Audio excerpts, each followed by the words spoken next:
ওকে আমি আংটিটা দিয়ে প্রপোজ করেছিলাম। ভালোবাসি বাবু। মানে ভালোই মানে বাবু না বাল খালি পোঁদবার আত্মা।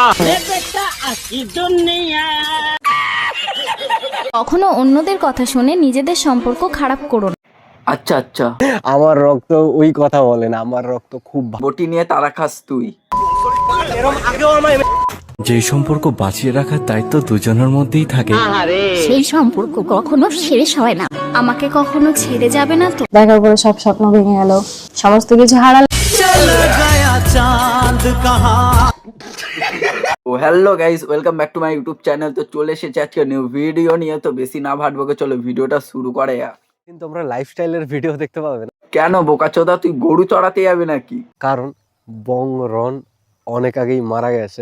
তাহলে তুই বোকাচোদাটাকে? আমি এখন বাপন বিশ্বাস। Congratulation. Hey guys, welcome back to our channel. আমি রন, তোমরা দেখছো বং রন। তুই বানা গাজা মাজা খাস নাকি? সত্যি কথা বলতো। যাকে চিনতে জানতে তোমাদের আরো অনেকটা সময় লাগে। চিনতে পেরেছি, তোকে তোর দিদি বটি নিয়ে তাড়া করেছিল। আমার রক্ত খুব ভালো। যাকে চিনতে জানতে তোমাদের আরো অনেকটা সময় লাগে। আরে হ্যাঁ রে বোকাচোদা, তোকে চিনতে পেরেছি আমরা। কারণ বং রন অনেক আগেই মারা গেছে। মারা গেছে? কি মারা গেছে?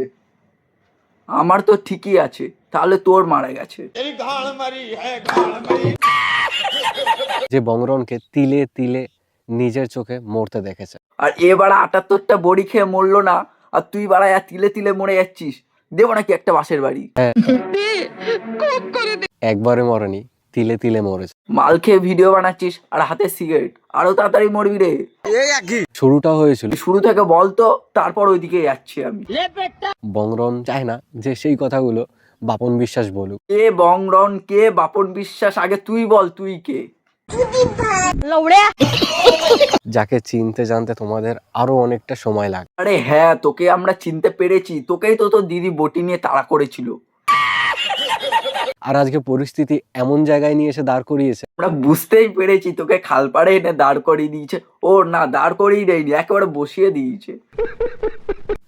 বংরনের অ্যাকাউন্ট হ্যান্ডেল করতাম আমি। মাদককে না বলুন। তুই এরকম করছিস কেন? তুই গাঁজা মাজা খেয়েছিস নাকি ভাই? আমার রক্ত খুব ভালো। সে আমরা বুঝতেই পারছি যে কোন রক্ত ভালো নয়। মাদক ভালো নয়। দেখো, যার চ্যানেল তারই অধিকার থাকবে, তারই আর্নিং থাকবে। আচ্ছা আচ্ছা এর একমাত্র ইনকাম শুধু বংরনই নিত, আচ্ছা আচ্ছা যেটা এখন মানুষকে ধরে ধরে বোঝানোর চেষ্টা করছে।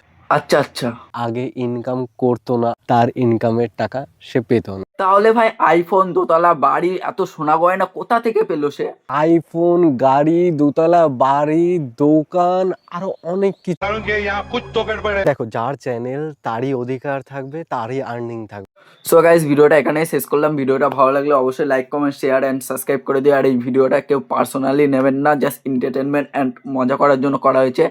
আর ভিডিওটা ভালো লাগলে অবশ্যই like, comment, share and subscribe করে দিও। আর দেখা হচ্ছে নেক্সট ভিডিওতে। So tata, bye bye, see you.